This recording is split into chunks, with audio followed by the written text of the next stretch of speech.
দাবি এখন এক দফা, ফেব্রুয়ারিতে নির্বাচন। ভোটের রব উঠলে পালানোর পথ পাবে না ষড়যন্ত্রকারীরা। হুঁশিয়ারি বিএনপি নেতাদের, সব অপতৎপরতা রুখে দেওয়ার ঘোষণা। সারা দেশে যদি কখন বিদায় আওয়াজ ওঠে ফেব্রুয়ারিতে নির্বাচন চাই, তখন ষড়যন্ত্রকারীরা হয়তো বিতর্ক করবে। শেখ হাসিনা কিছু কিছু খুদে স্বৈরাচার রেখে গেছে বাংলাদেশ, যারা জনগণের উপর আস্থা রাখবে না, কিন্তু তাদের দাবি মানতে হবে। মানবতা বিরোধী অপরাধ অভিযুক্তরা অংশ নিতে পারবেন না নির্বাচনে। উপদেষ্টা পরিষদের সিদ্ধান্ত, বদ্ধ ঘরে স্বচ্ছ ভোট সম্ভব নয়, খোলা মাঠে আয়োজনের পরামর্শ ইসি তাহমিদার। আনুষ্ঠানিক অভিযোগপত্র দাখিল হলে তিনি সংসদ সদস্য হিসেবে নির্বাচিত হওয়া বা বহাল থাকার অযোগ্য হবেন। ওপেন স্পেসে নির্বাচন, সেটাই হবে ট্রান্সপারেন্ট, কিন্তু ওই কি বলে বদ্ধ ঘরে কোনোদিনও ট্রান্সপারেন্ট করতে পারবেন না। দেখছিলেন প্রধান শিরোনাম।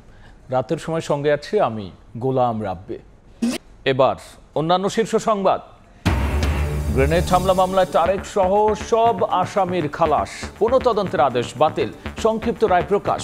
স্বপ্রণোদিত ছিল না মুফতি হান্নানের জবানবন্দি, পর্যবেক্ষণ আদালতের।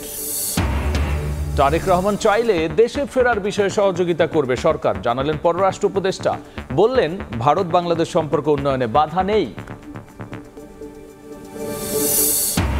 4 দিন আগেও ডাকসুর সুষ্ঠু নির্বাচন নিয়ে শঙ্কায় প্রার্থীরা, সাইবার বুলিং নিয়ে উদ্বেগ, ব্যবস্থা নেয়ার দাবি। জড়িতদের প্রার্থিতা বাতিল ও মামলার হুমকি কমিশনের। দোষ স্বীকারেই অপরাধ থেকে রেহাই নয়, রাজসাক্ষীকে জেরা রাষ্ট্রনিযুক্ত আইনজীবীর।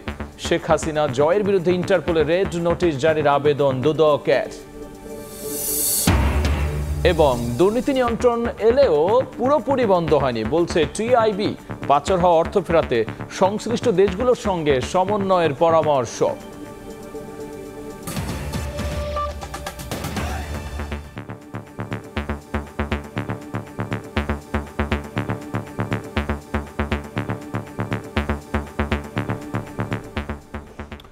দাবি এখন এক দফা, আগামী ফেব্রুয়ারিতে জাতীয় নির্বাচন। এমন মন্তব্য করে বিএনপি নেতারা বলেছেন, ভোটের রব উঠলে ষড়যন্ত্রকারীরা পালানোর পথ পাবে না। তারেক রহমানের দেশ পরিচালনার দায়িত্ব পাওয়া ঠেকাতে নির্বাচন নিয়ে ষড়যন্ত্র চলছে দাবি করে দলটির নেতারা বলেছেন, কোনো চক্রান্তে ভোট বানচাল করা যাবে না, সব অপতৎপরতা রুখে দেওয়ার হুঁশিয়ারি তাদের। চলমান রাজনৈতিক অস্থিরতা ও আইন শৃঙ্খলা পরিস্থিতি নিয়ে উদ্বিগ্ন বিভিন্ন রাজনৈতিক দল। এই পরিস্থিতি থেকে উত্তরণের একমাত্র পথ হিসেবে দ্রুত নির্বাচনের দাবি জানিয়ে আসছে বিএনপি সহ অন্যান্যরা। বিএনপির ৪৭তম প্রতিষ্ঠাবার্ষিকী উপলক্ষে বিকেলে কেরানীগঞ্জ দক্ষিণ উপজেলার আলোচনায় যোগ দেন দলের স্থায়ী কমিটির সদস্য গয়েশ্বরচন্দ্র রায়। বলেন, পুরো দেশে নির্বাচনের রব উঠলে ষড়যন্ত্রকারীরা পালানোর পথ খুঁজে বেড়াবে। নির্বাচনের স্লোগানের মধ্য দিয়ে জাতিকে ঐক্যবদ্ধ করেন। আজকে যদি নির্বাচনের জোড়া তুলতে পারেন, তাহলে সেই জোয়ারে সকল ষড়যন্ত্র ভেসে যাবে। তাই এখন তো একটি দাবি, নির্বাচন যথাসময়ে চাই। আমাদের নির্বাচন হবে। এদিকে সকালে প্রেস ক্লাবে নার্সেস অ্যাসোসিয়েশন অব বাংলাদেশের 22তম প্রতিষ্ঠাবার্ষিকী উপলক্ষে আলোচনা সভায় বিএনপির ভাইস চেয়ারম্যান শামসুজ্জামান দুদু বলেন, নির্বাচনে বিএনপিকে বাধা দিতে এবং তারেক রহমান যেন দেশ পরিচালনা করতে না পারেন সেজন্য ষড়যন্ত্র চলছে। কেউ কেউ বিএনপিকে ঠেকানোর জন্য তারেক রহমান সাহেব যেন আগামী দিনের নেতৃত্বে, মানে দেশ পরিচালনার নেতৃত্বে না আসতে পারে, প্রধানমন্ত্রী না হতে পারে, এই বিবেচনায় ইলেকশন বন্ধ করতে চান। এদিন জন অধিকার পার্টির আলোচনা সভায় অংশ নেন বিএনপির স্থায়ী কমিটির সদস্য আমির খসরু মাহমুদ চৌধুরী। বলেন, যারা ভোট বর্জনের কথা বলে তাদের ভিন্ন উদ্দেশ্য রয়েছে। যদি কেউ বলে যে আমাদের এই দাবি না মানলে আমরা নির্বাচন করব না, অথবা আমরা আন্দোলন করব, এটা হচ্ছে অগণতান্ত্রিক, এটা শেখ হাসিনার চিন্তার প্রতিফলন।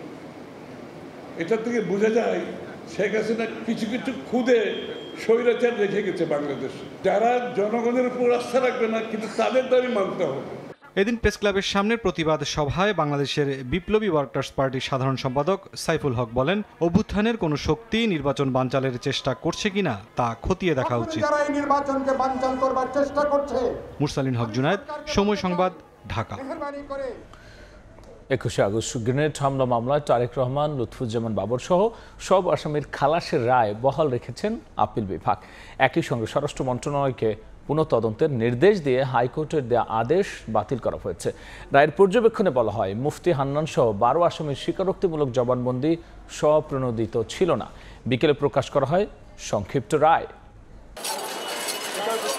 ভয়াবহ এই হামলার তদন্তে নামেন বিএনপি জামায়াত জোট সরকার। হরকাতুল জিহাদ নেতা মুফতি হান্নানের স্বীকারোক্তির ভিত্তিতে অভিযুক্ত হন 28 জন। 2009 সালে ক্ষমতায় এসে আওয়ামী লীগ নতুন করে তদন্ত শুরু করে। টানা 410 দিন টিএফআই সেলে নিয়ে পুনরায় স্বীকারোক্তি আদায় করা হয় মুফতি হান্নানের। সম্পূরক চার্জশিটে যুক্ত করা হয় তারেক রহমান, লুৎফুজ্জামান বাবর, আলী আহসান, মোহাম্মদ মুজাহিদ সহ আরও অনেককে। আলোচিত এই মামলায় 2018 সালে বিচারিক আদালত ফাঁসির দণ্ড দেন বাবর সহ 19 জনকে। যাবজ্জীবন হয় তারেক রহমান সহ আরও 19 জনের। কিন্তু 2024 সালের 1 ডিসেম্বর ওই রায় বাতিল করে দেন হাইকোর্ট। বৃহস্পতিবার সর্বোচ্চ আদালতের রায়ে চূড়ান্ত পরিসমাপ্তি হলো। মুক্তি মিলেছে তারেক রহমান, লুৎফুজ্জামান বাবর সহ সবার। জনাব তারেক রহমান সাহেব সহ অন্যান্য যারা আছেন তারা এই মামলা থেকে বেকসুর খালাস এবং এই মামলায় আর কোনো সাজা কারো নাই। জনাব তারেক রহমান সাহেবকে অন্যায়ভাবে এই মামলায় অন্তর্ভুক্ত করেছিলেন। আজকে সর্বোচ্চ আদালতের মাধ্যমে প্রমাণিত হয়েছে জনাব তারেক রহমান সাহেব নির্দোষ এবং তিনি খালাস পেয়েছেন। বাবরের আইনজীবীর দাবি, নির্যাতন করে আদায় করা হয়েছিল মুফতি হান্নানের দ্বিতীয় জবানবন্দি। মুফতি হান্নানের যে কনফেশন রেকর্ড করা হয়েছে, সেকেন্ড কনফেশন, এইটা তখন ছিলেন তিনি কন্ডেম সেলে। কন্ডেম সেল থেকে এনে তার কনফেশন রেকর্ড করা হয়েছে। 2 দশক জুড়ে দেশের রাজনৈতিক ইতিহাসে সবচেয়ে আলোচিত এই মামলার বিচারিক যাত্রার অবসান ঘটল। তবে রায়ের ব্যাখ্যা, যুক্তি আর রাজনৈতিক অভিঘাত নিয়ে বিতর্ক চলবে বহুকাল। আফজাল হোসেন, সময় সংবাদ, ঢাকা। মানবতা বিরোধী অপরাধে অভিযুক্ত হলে কেউ সরকারি পদে থাকতে পারবেন না এবং অংশ নিতে পারবেন না নির্বাচনে, এমন সিদ্ধান্ত নিয়েছে উপদেষ্টা পরিষদ। প্রধান উপদেষ্টার কার্যালয় যমুনায় বৈঠক শেষে ফরেন সার্ভিস একাডেমিতে সংবাদ সম্মেলনে একথা জানিয়েছেন প্রেস সচিব শফিকুল আলম। বৃহস্পতিবার সকালে তেজগাঁওয়ে প্রধান উপদেষ্টার কার্যালয়ে অনুষ্ঠিত হয় উপদেষ্টা পরিষদের বৈঠক। ডক্টর মোহাম্মদ ইউনূসের সভাপতিত্বে বৈঠকে অংশ নেন অন্যান্য উপদেষ্টারাও। এ সময় দেশের সাম্প্রতিক আইন শৃঙ্খলা সহ সার্বিক পরিস্থিতি নিয়ে আলোচনা হয়, নেওয়া হয় বেশ কিছু সিদ্ধান্ত।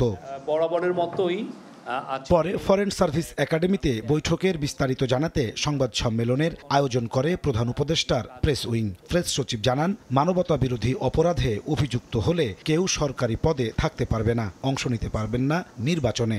কোনো ব্যক্তির বিরুদ্ধে উক্ত আইনের মানে আইসিটি লয়ের সেকশন 9(1) এর অধীনে আনুষ্ঠানিক অভিযোগপত্র ফর্মাল চার্জ দাখিল হলে তিনি সংসদ সদস্য হিসেবে নির্বাচিত হওয়া বা বহাল থাকার অযোগ্য হবেন।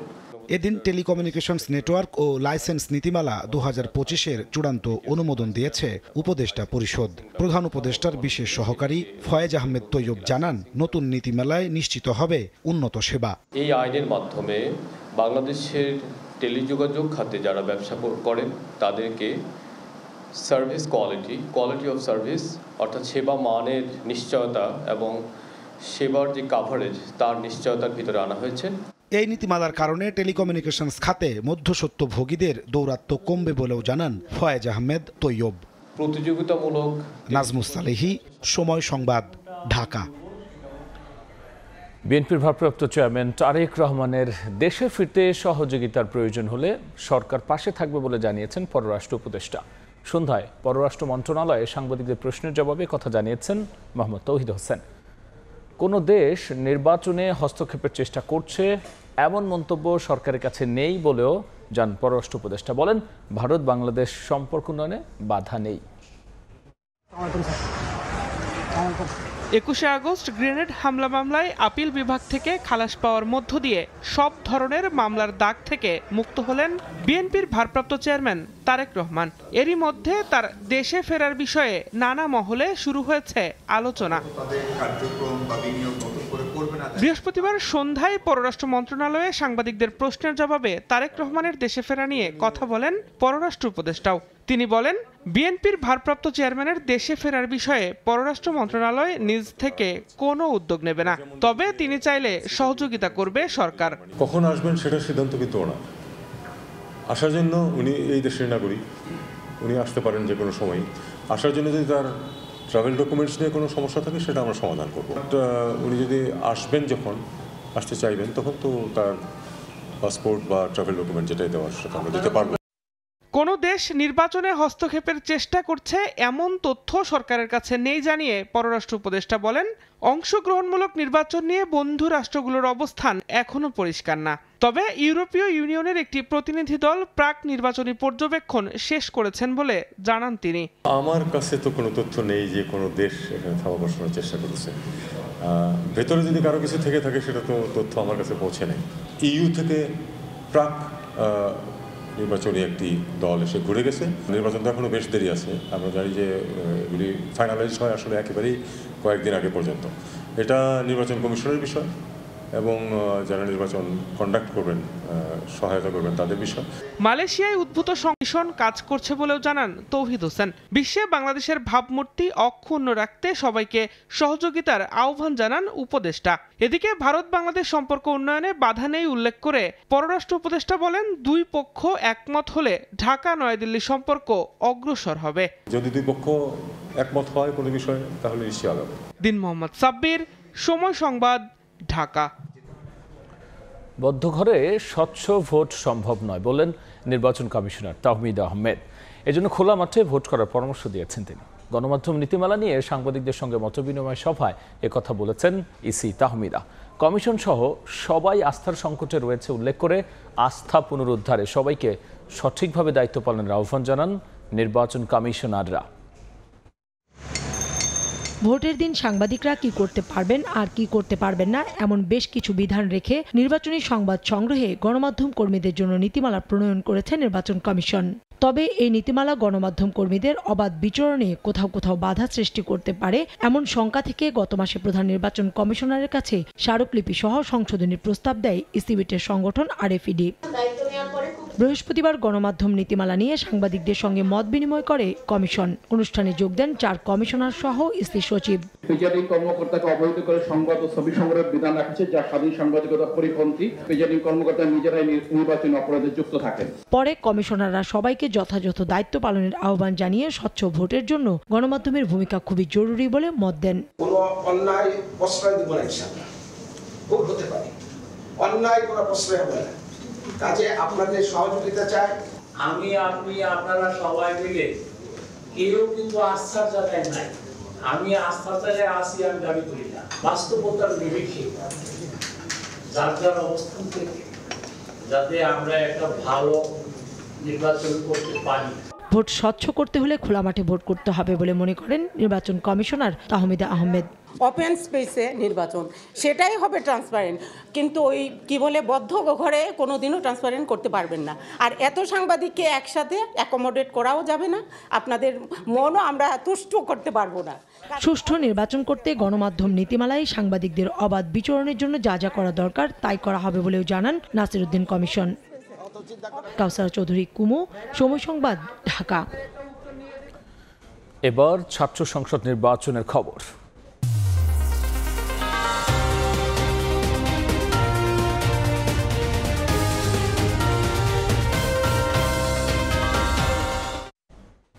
চার দিন আগেও ডাকসু নির্বাচন সুষ্ঠু হওয়া নিয়ে শঙ্কায় প্রার্থীরা। একই সঙ্গে সাইবার বুলিং নিয়েও উদ্বিগ্ন তারা। অনলাইনে অপপ্রচারের বিরুদ্ধে ব্যবস্থা না নিলে ভোট বানচালের শঙ্কা তাদের। এদিকে সাইবার বুলিং নিয়ে বিপাকে নির্বাচন কমিশনও। অপপ্রচারে জড়িত শিক্ষার্থী ও প্রার্থীদের বিরুদ্ধে কঠোর ব্যবস্থার হুঁশিয়ারি তাদের। ঢাকা বিশ্ববিদ্যালয় কেন্দ্রীয় ছাত্র সংসদ, ডাকসু ও হল সংসদ নির্বাচনের প্রচারণার আর মাত্র 3 দিন বাকি। আর তাই নানা প্রতিশ্রুতি দিয়ে ভোটারদের দ্বারে দ্বারে প্রার্থীরা। দুপুরে ঢাকা বিশ্ববিদ্যালয়ের মোকাররম ভবনে প্রচারণায় আসেন ছাত্রদল সমর্থিত প্যানেলের ভিপি প্রার্থী আবিদুল ইসলাম খান। মাঠের পরিবেশ ঠিক থাকলেও সাইবার জগতে ভোট বানচালের ষড়যন্ত্র হচ্ছে বলে অভিযোগ করেন তিনি। ভোট ঘিরে মব তৈরিরও শঙ্কা তার। এদিকে একই প্যানেলের জিএস প্রার্থী হুঁশিয়ারি দিয়েছেন নির্বাচন কমিশন নিরপেক্ষ না থাকলে ভবিষ্যতে বিচারের মুখোমুখি দাঁড় করানো হতে পারে। অংশগ্রহণমূলক নির্বাচন হয় এবং একটি মডেল ডাকসু হয়, এই ব্যাপারে আপনাদের কিন্তু দায় এড়ানোর সুযোগ নেই। যদি দায় এড়ানোর চেষ্টা করেন তাহলে কিন্তু বিচারের কাঠগড়ে আপনাদেরকেও দাঁড়াতে হবে। অনলাইন বেশিং, অনলাইন মব এবং সাইবার বুলিং করার জন্য একটা প্রিপারেশন ও বিরোধী শিবির যারা আছেন, যারা আমাদেরকে রাজনৈতিকভাবে মোকাবেলা করতে ব্যর্থ হচ্ছেন, এদের এমন প্রিপারেশন আছে। পরে মোকাররম ভবনে প্রচারণায় আসেন ছাত্র শিবির সমর্থিত ঐক্যবদ্ধ শিক্ষার্থী জোট প্যানেলের ভিপি প্রার্থী সাদিক কায়েম। আবারও তুলে ধরেন নির্বাচনী ইশতেহার। সাইবার জগতে অপপ্রচারের অভিযোগ করেন তিনিও। যার যে যা ইচ্ছে সেটা পড়বে, কিন্তু এখানে কোনো ধরনের হস্তক্ষেপ চলবে না এবং এই সাইবার বুলিং এর সাথে যারা জড়িত আছে আমরা তাদের বিরুদ্ধে দৃষ্টান্তমূলক বিচারের আওতায় নিয়ে আসবো। একই জায়গায় প্রচারণায় আসেন বৈষম্য বিরোধী শিক্ষার্থী সংসদ জিএস প্রার্থী আবু বাকের মজুমদার। অভিযোগ তার প্যানেলের সাথে সাইবার মাধ্যমে বর্ণবাদী আচরণ করা হচ্ছে। তো আব্দুল কাদেরকে নিয়ে কথা বলার সময় অনেক কিছু ভেবেচিন্তে কথা বলার জন্য আহ্বান করছে যারা বর্ণবাদী কথাবার্তা বলছেন। হ্যাঁ, তার যদি ভুল থাকে আপনি তার যৌক্তিক সমালোচনা করেন। এদিন বিকেলে সিনেট ভবনের সংবাদ সম্মেলনে নির্বাচন কমিশন জানিয়েছে সাইবার বুলিং বন্ধে তারাও নিরুপায়। তবে জড়িতদের এবার প্রার্থিতা বাতিল ও মামলার হুমকি কমিশনের। যাদেরকে আমরা আইডেন্টিফাই করতে পারবো এবং যারা আমাদের ছাত্র, তাদের জন্য আমাদের এই ধরনের ব্যবস্থা গ্রহণ করতে হবে। এর বাইরে যারা আছে, যারা হয়তো আমাদের যদি ছাত্র না হয়, সেটা আমরা মামলা করব প্রয়োজনে। এদিকে one student one bed one table ভিশনকে সামনে রেখে 14 দফার ইশতেহার ঘোষণা করেছে ছাত্র অধিকার পরিষদ সমর্থিত DUCSU for change panel. On campus part time job ও মাসুদুর রহমান, সময় সংবাদ, ঢাকা। দোষ স্বীকার করলেই রাজসাক্ষী সাবেক আইজিপি মামুনকে ক্ষমা করে দেওয়ার সুযোগ নেই বলে মনে করেন রাষ্ট্রনিযুক্ত আইনজীবী। আইনি পথে শেখ হাসিনা ও আসাদুজ্জামান খান কামালকে খালাস করার চেষ্টা করছেন বলেও জানান তিনি। প্রসিকিউশন বলছে মামুন ক্ষমা পাবেন কিনা সিদ্ধান্ত ট্রাইব্যুনালের। এ মাসের শেষে অথবা আগামী মাসের শুরুতে শেষ হবে এ মামলার সাক্ষ্য গ্রহণ। রাজসাক্ষী হিসেবে জবানবন্দি দেওয়ার পর শেখ হাসিনা ও আসাদুজ্জামান খান কামালের পক্ষে রাষ্ট্রনিযুক্ত আইনজীবীর জেরার মুখে চৌধুরী আব্দুল্লাল মামুন। বৃহস্পতিবার বেলা 11:30টার দিকে জেরা শুরু হয়। এক পর্যায়ে রাষ্ট্রনিযুক্ত আইনজীবী প্রসিকিউশনকে উদ্দেশ্য করে বলেন, দোষ স্বীকার করলেই অপরাধ থেকে রেহাই পাওয়া যায় না। পাল্টা জবাব দেয় প্রসিকিউশন, বলেন মামুন ক্ষমা পাবেন কিনা সেই সিদ্ধান্ত নেবে আদালত। সাবেক প্রধানমন্ত্রী শেখ হাসিনা এবং সাবেক স্বরাষ্ট্রমন্ত্রী আসাদুজ্জামান খান কামাল তারা কোনো অপরাধ করেছে, তারা কোনো হত্যার সঙ্গে জড়িত, এ কথা তো আমি বলি নাই। আমার কথা হলো উনি দোষ স্বীকার করেছেন যে উনি হত্যার সঙ্গে জড়িত, উনি সকল অপরাধের সঙ্গে জড়িত স্বীকার করেছেন। অতএব যেহেতু তিনি স্বীকার করেছেন, অতএব তিনি ওনার স্বীকারোক্তি অবস্থা থেকে উনি নিষ্কৃতি পাইতে পারেন না। কেউ দায় স্বীকার করলেই তাকে শাস্তি দেওয়া যাবে কিনা, সেই ক্ষেত্রে আমাদের বক্তব্য পূর্বেও আপনাদেরকে যেটা বলেছি, এখনও বলছি, অ্যাপ্রুভারকে শাস্তি দেবেন বা দেবেন না তার বক্তব্য কতটুকু গ্রহণ করবেন অনারেবল ট্রাইব্যুনাল এটা ঠিক করবেন। প্রসিকিউশন বলছে এ মাসের শেষে অথবা অক্টোবরের শুরুতে শেষ হবে শেখ হাসিনা ও কামালের বিরুদ্ধে জুলাই আগস্ট হত্যাযজ্ঞের মামলার সাক্ষ্য গ্রহণ। হয় এই মাসের শেষ সপ্তাহে অথবা আগামী মাসের প্রথম সপ্তাহে আমাদের প্রসিকিউশনের সাক্ষ্য গ্রহণ শেষ হবে। এই ক্ষেত্রে ডিফেন্সের যেহেতু আসামি পলাতক, কাজে ডিফেন্সের আর সাক্ষ্য দেওয়ার কোনো সুযোগ নাই। এই মামলায় রাষ্ট্রপক্ষের মোট সাক্ষী 81 জন। সাবেক আইজিপি সহ এখন পর্যন্ত 36 জনের সাক্ষ্য গ্রহণ সম্পন্ন হয়েছে। আফজাল হোসেন, সময় সংবাদ, ঢাকা। শেখ হাসিনা ও তার ছেলে সজীব ওয়াজেদ জয়কে বিচারের মুখোমুখি করতে ইন্টারপোলের দ্বারস্থ হচ্ছে দুদক। ইতিমধ্যে পুলিশ হেডকোয়ার্টারের মাধ্যমে রেড নোটিশের আবেদন করেছে সংস্থাটি। চাঁদাবাজি সহ অবৈধ সম্পদ অর্জনের অভিযোগে জিএম কাদের ও তার স্ত্রীর দেশ ত্যাগে নিষেধাজ্ঞা দিয়েছেন আদালত। পূর্বাঞ্চল নতুন শহর প্রকল্পে 2022 সালে 10 কাঠা করে 6টি প্লট বরাদ্দ নেন সাবেক প্রধানমন্ত্রী শেখ হাসিনা ও তার পরিবারের সদস্যরা। রাজধানীতে প্লট থাকা সত্ত্বেও প্রভাব খাটিয়ে অবৈধভাবে জমি গ্রহণ করায় গেল মার্চে শেখ হাসিনা, রেহেনা ও তার সন্তান সহ সংশ্লিষ্ট রাজক কর্মকর্তাদের বিরুদ্ধে চার্জশিট দাখিল করে দুদক। বর্তমানে বিচারিক আদালতে মামলাগুলোর সাক্ষ্য গ্রহণ চলছে। এর মাঝে শেখ হাসিনা ও তার ছেলে সজীব ওয়াজেদ জয়কে দেশে ফিরিয়ে বিচারের মুখোমুখি করতে ইন্টারপোলে রেড নোটিশের জন্য পুলিশ হেডকোয়ার্টারের মাধ্যমে আবেদন করেছে দুদক। শেখ হাসিনা এবং তার ছেলে সজীব ওয়াজেদ তাদের বিরুদ্ধে ইন্টারপোলের রেড নোটিশ জারির জন্য গতকাল দুদক দুর্নীতি দমন কমিশন থেকে পুলিশ মহাপরিদর্শক এর কাছে পত্র প্রেরণ করা হয়েছে।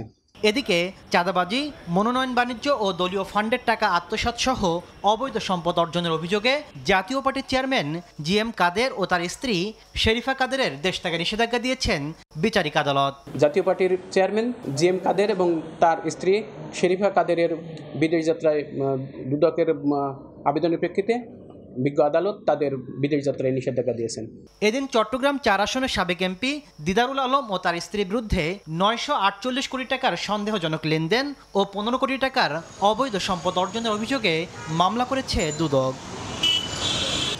তাসলিম তৌহিদ, সময় সংবাদ, ঢাকা। জুলাই সনদকে সংবিধানের ওপর প্রাধান্য দেয়া নিয়ে ভিন্ন মত দিয়েছেন সিনিয়র আইনজীবীরা। কেউ কেউ বলছেন সংবিধানের ওপর কোনো সনদ প্রাধান্য পেতে পারে না, আবার কেউ বলছেন ঐকমত্য হওয়া বিষয়গুলো প্রাধান্য পেতে কোনো বাধা নেই।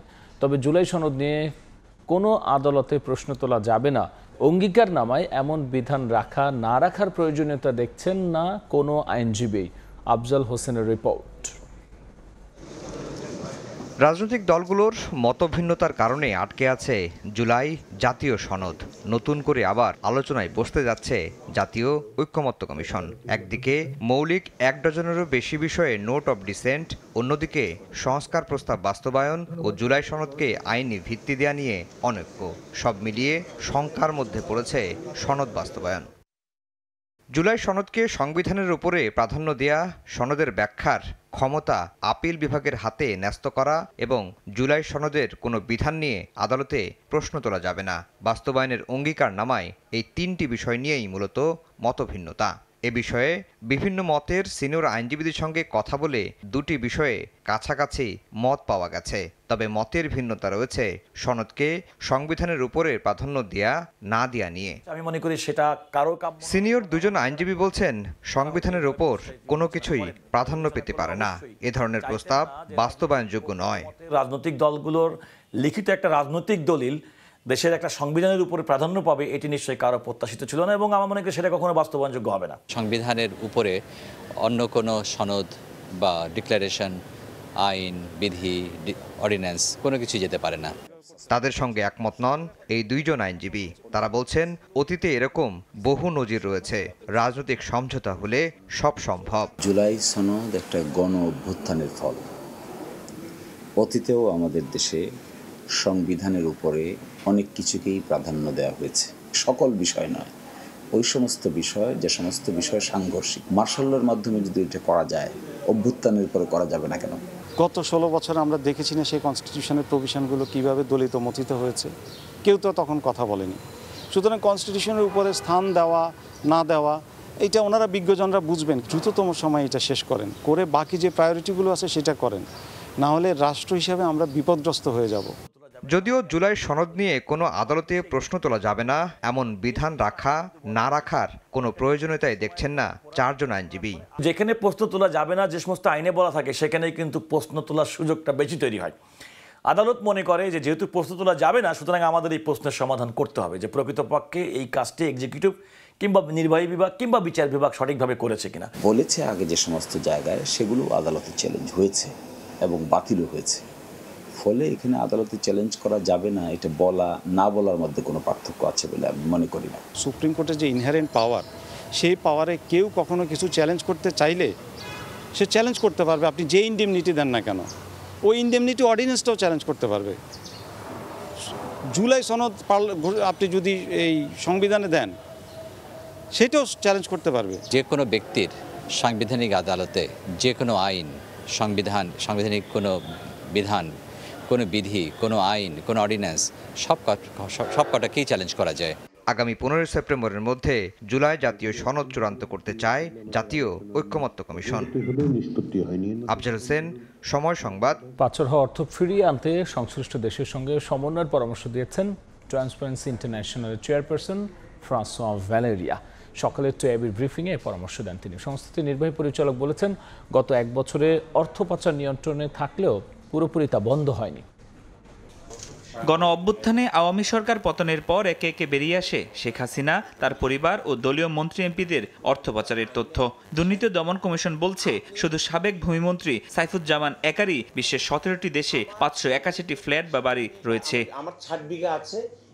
দায়িত্ব নেওয়ার পর পাচার হওয়া অর্থ ফিরিয়ে আনতে কাজ করছে অন্তর্বর্তী সরকার। তবে অর্থ পাচার পুরোপুরি বন্ধ হয়নি বলে দাবি করছে টিআইবি। সকালে রাজধানীর ধানমন্ডিতে ট্রান্সপারেন্সি ইন্টারন্যাশনালের চেয়ারপারসনের বাংলাদেশ সফর উপলক্ষে সংবাদ সম্মেলনে সংস্থাটির প্রধান বলেন, পাচার হওয়া অর্থ ফিরিয়ে আনা জটিল প্রক্রিয়া, এখন উচিত পাচার প্রতিরোধে বেশি গুরুত্ব দেয়া। আমদানি এবং রপ্তানি বাণিজ্যে চালান জালিয়াতির মাধ্যমে যে অর্থ পাচার হয় সেটা কিন্তু সিংহভাগ আমাদের অর্থ পাচারের, সেটা ফুললি নিয়ন্ত্রিত হয়ে গেছে সেটা আমি বলতে পারবো না। যেটা একবার পাচার হয়ে যায় সেই টাকাটা ফেরত আনাটা খুবই কঠিন, প্রায় অসম্ভবের মতো কাছাকাছি। প্রতিরোধ করা যেন অর্থ পাচার না হয় সেটা হচ্ছে আমাদের প্রায়োরিটি হওয়া উচিত। অর্থ ফিরিয়ে আনতে দেশগুলোর সরকারের সঙ্গে সমন্বয় করে কাজ করার পরামর্শ দেন টিআই এর আন্তর্জাতিক পরিচালনা পর্ষদের chairperson François Valyria. We need to know where the money is, where the assets are. We can have cooperation, international cooperation. International cooperation is of the utmost important. July অভ্যুত্থানের পর দেশে দুর্নীতি একেবারে বন্ধ না হলেও পরিমাণ কমেছে বলেও মনে করেন TI chairperson. Even better than confrontational. Farhadur Rahman, Somoy Sangbad, Dhaka. রাতের সময়ে আরও থাকছে। মোদির চীন সফরের পর ভারতের ওপর আরও শুল্ক আরোপের হুমকি যুক্তরাষ্ট্রের।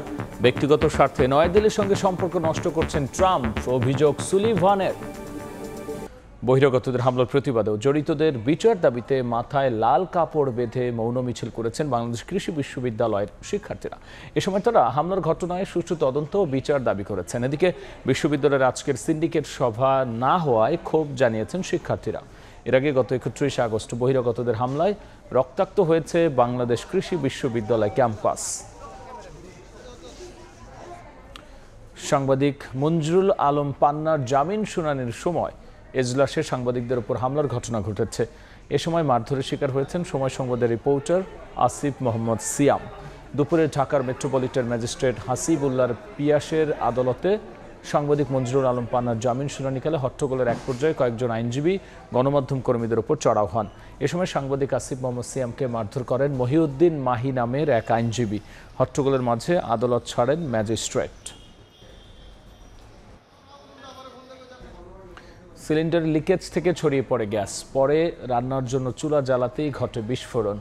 নারায়ণগঞ্জের সোনারগাঁয়ে একটি বাড়িতে গ্যাস সিলিন্ডার বিস্ফোরণে শিশুসহ একই পরিবারের 5 জন দগ্ধ হয়েছেন। তাদেরকে আশঙ্কাজনক অবস্থায় জাতীয় বার্ন ইনস্টিটিউটে ভর্তি করা হয়েছে। বৃহস্পতিবার ভোর 5:30 রান্নার জন্য চুলা জ্বালাতেই বিকট শব্দে ঘটে বিস্ফোরণ। নারায়ণগঞ্জের সোনারগাঁয়ের বিসিক শিল্পনগরীর মধ্যপাড়ায় একটি 3তলা বাড়ির নিচ তলায় পরিবার সহ ভাড়া থাকেন মানব চৌধুরী। ভোরে তার স্ত্রী চুলায় আগুন জ্বালাতেই বিস্ফোরণ ঘটে। মুহূর্তেই আগুন ছড়িয়ে পড়ে পুরো ঘরে। দগ্ধ হন মানব চৌধুরী সহ তার স্ত্রী ও 3 মেয়ে। খবর পেয়ে ঘটনাস্থলে পৌঁছে আগুন নিয়ন্ত্রণে আনে ফায়ার সার্ভিস।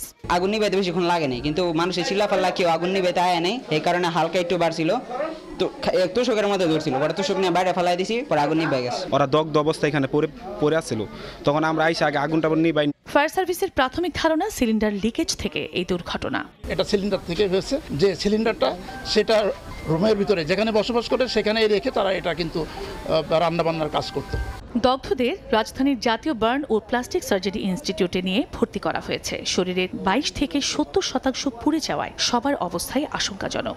সর্বনিম্ন 22% এবং সর্বোচ্চ যার পুড়েছে তার 70% পুড়েছে। সবার শ্বাসনালী পুড়েছে, সবাই আসলে আশঙ্কাজনক অবস্থায় আছে এবং সবাইকে আমরা এসডিও এবং আইসিইউ সাপোর্টে চিকিৎসা চলমান রেখেছি। বিসিক শিল্পনগরীর ফ্যালকন টেক্স লিমিটেডের শ্রমিক মানব চৌধুরী গত 1 মাস ধরে ওই বাসায় বসবাস করছেন। চন্দ্রা বিশ্বাস, ববি, সময় সংবাদ। 6 বছরে দেশে সিরামিক টাইলস শিল্পের বাজার বেড়েছে 2,500 কোটি টাকার। একসময়ের আমদানি নির্ভর এই শিল্প বর্তমানে মেটাচ্ছে অভ্যন্তরীণ চাহিদার 85 থেকে 90% বেড়েছে রফতানিও। তবে ব্যবসায়ীদের দাবি জ্বালানি সংকট, উচ্চ শুল্ক রীতিমতো ভোগাচ্ছে উদ্যোক্তাদের। সম্ভাবনাময় শিল্পটির প্রবৃদ্ধি ধরে রাখতে নীতি সহায়তা দেওয়ার তাগিদ অর্থনীতি বিশ্লেষকদের। ফরহাদুর রহমানের রিপোর্ট। একটা সময় ছিল যখন বাসাবাড়িতে সিঁড়ি কিংবা মেঝেতে ব্যবহার করা হতো মোজাইক পাথর। বদলে গেছে সময়, ডিজাইনের বৈচিত্র্য, ব্যবহারকারীর রুচিতে এসেছে ব্যাপক পরিবর্তন। মোজাইকের জায়গা দখল করেছে সিরামিক্সের টাইলস। 2-এর পরের থেকে ম্যাসিভ ডেভেলপমেন্ট হয়েছে। 70-75টা হচ্ছে লোকাল টাইল আর 20-25টা হচ্ছে ফরেন টাইলসগুলো চলে। বাংলাদেশ সিরামিক প্রস্তুতকারক ও রফতানিকারক সমিতি BCME এর তথ্য, দেশে সিরামিক্সের টাইলস, তৈজসপত্র, স্যানিটারি ও ব্রিক্স এই 4 উপখাতে পণ্য উৎপাদনে 74টি কারখানা রয়েছে। 2023-24 অর্থবছরে এ খাতের অভ্যন্তরীণ বাজারের আকার ছিল 9,500 কোটি টাকা, যার মধ্যে সবচেয়ে বড় হিস্সা টাইলসের। সিরামিক্স খাতের শীর্ষ সংগঠন BCME এর তথ্য বলছে, গত 6 বছরে দেশের স্থানীয় টাইলসের বাজার বেড়েছে প্রায় 2,500 কোটি টাকা। উদ্যোক্তারা বলছেন, আমদানির নির্ভরতা কমায় দেশের অর্থ বাঁচলেও কাঁচামাল আমদানিতে সম্পূরক শুল্ক আর জ্বালানি সংকটে ভুগছে তারা। এই ইন্ডাস্ট্রি চালানোর জন্য মিনিমাম 15 PSI প্রেসারের গ্যাস প্রয়োজন হয়, but as against we are getting only 4 to 5 PSI pressure. একদিকে দেশীয় শিল্পের সুরক্ষা, অন্যদিকে রফতানি বাজারে বৈচিত্র্যময় পণ্য সম্ভার বাড়াতে উচ্চমূল্য সংযোজন সহায়ক সিরামিক টাইলসের মতো খাতকে অগ্রাধিকার দিয়ে নীতিকৌশল সাজানোর পরামর্শ এই অর্থনীতিবিদের। এখানে যে সম্পূরক শুল্ক আছে, তো সেটা কতটা কমিয়ে নিয়ে আসা যায় সেটা দেখতে হবে, প্রয়োজনে শূন্য শুল্কের ব্যবস্থা করতে হবে। ইপিবির তথ্য, 2024-25 অর্থ বছরে সিরামিক খাতে রফতানি প্রবৃদ্ধি হয়েছে 6.44%। ফরহাদুর রহমান, সময় সংবাদ, ঢাকা।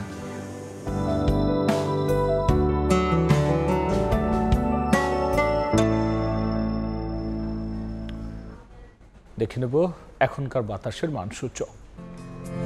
বায়ুমান বিষয়ক সংস্থা IQ এয়ারের সূচক অনুযায়ী বাংলাদেশে এখনকার বাতাসের মান: ঢাকা বিভাগের বায়ুর মান 56, এটি সন্তোষজনক, বাতাসের আর্দ্রতা 69%। চট্টগ্রাম বিভাগে বায়ুর মান 54, এটিও সন্তোষজনক, বাতাসের আর্দ্রতা 87।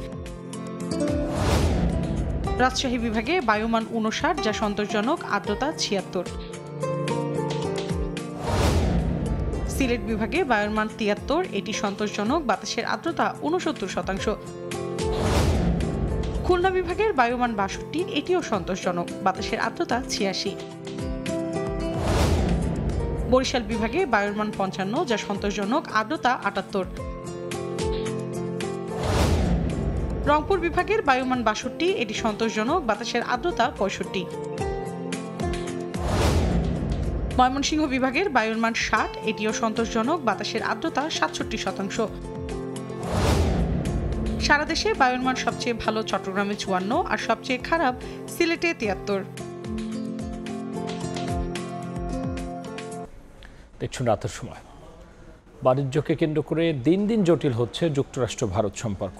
একদিকে ভারতের ওপর দ্বিতীয় তৃতীয় পর্যায়ের শুল্ক আরোপের হুঁশিয়ারি দিয়েছেন মার্কিন প্রেসিডেন্ট ডোনাল্ড ট্রাম্প, অন্যদিকে শুল্ক কাটছাঁট ও বিকল্প বাজার খুঁজে বের করার চেষ্টা করছে মোদী সরকার। এর মধ্যেই ট্রাম্প পারিবারিক ব্যবসার স্বার্থে ভারতের সঙ্গে সম্পর্ক নষ্ট করে পাকিস্তানের দিকে ঝুঁকছেন বলে দাবি করেছেন যুক্তরাষ্ট্রের সাবেক জাতীয় নিরাপত্তা উপদেষ্টা।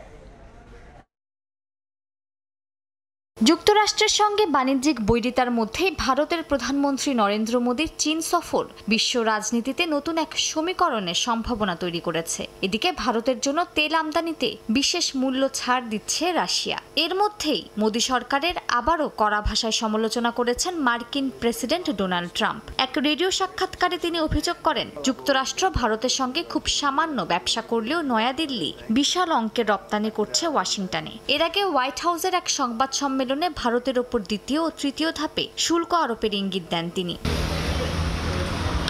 ট্রাম্পের শুল্কের চাপে বিকল্প ব্যবস্থা নিতে শুরু করেছে নয়াদিল্লি। স্থানীয় পণ্যের চাহিদা বাড়াতে এবং শুল্কের ধাক্কা সামলাতে দেশটি ছোট গাড়ি থেকে এয়ার কন্ডিশনার পর্যন্ত শত শত ভোক্তা পণ্যে কর কমিয়েছে। এর মধ্যে সাবেক মার্কিন জাতীয় নিরাপত্তা উপদেষ্টা জেক সুলিভান অভিযোগ করেছেন, পাকিস্তানে ট্রাম্পের ব্যক্তিগত ব্যবসায়িক স্বার্থের কারণে নষ্ট হয়েছে যুক্তরাষ্ট্র ভারত সম্পর্ক। তিনি দাবি করেন, এ বছরের শুরুতে ট্রাম্প পরিবারের নিয়ন্ত্রণাধীন crypto company World Liberty Financial Pakistan crypto কাউন্সিলের সঙ্গে চুক্তি করে। মালিহা সুহরওয়ার্দী, সময় সংবাদ। ইতালির কিংবদন্তি ডিজাইনার জর্জিও আরমানি মারা গেছেন। বৃহস্পতিবার আরমানি গ্রুপ এ তথ্য নিশ্চিত করেছে। মৃত্যুকালে তার বয়স ছিল 91 বছর। তিনি ছিলেন ইতালীয় স্টাইলের প্রতীক। ডিজাইনার হিসেবে প্রতিভা আর ব্যবসায়ী হিসেবে বুদ্ধিমত্তার সংমিশ্রণ ঘটিয়েছিলেন তিনি। তার সৃষ্টিশীলতা শুধু পোশাকে নয়, ফ্যাশনের প্রতিটি দিককে স্পর্শ করেছে। পেশাগত জীবনে বিজ্ঞাপন থেকে শুরু করে মডেলদের চুলের সাজ, ব্যবসার প্রতিটি দিক নিজে তত্ত্বাবধান করতেন। কখনো মডেলদের স্টাইলিংয়ে, কখনো শোয়ের পর্দায় নিজের ছাপ রেখে গেছেন। কবে তার অন্ত্যেষ্টিক্রিয়া হবে তা এখনও জানায়নি আরমানির প্রতিষ্ঠান।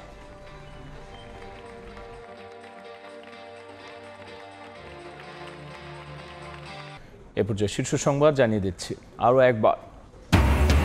দাবি এখন এক দফা, ফেব্রুয়ারিতে নির্বাচন, ভোটের রব উঠলে পালানোর পথ পাবে না ষড়যন্ত্রকারীরা। হুঁশিয়ারি বিএনপি নেতাদের, সব অপতৎপরতা রুখে দেওয়ার ঘোষণা।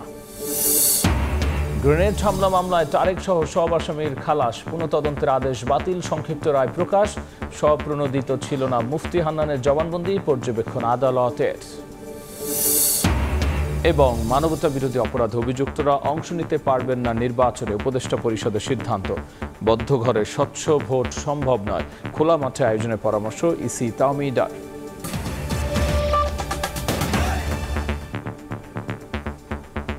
এই ছিল রাতের সময়, সঙ্গেই থাকুন সময়।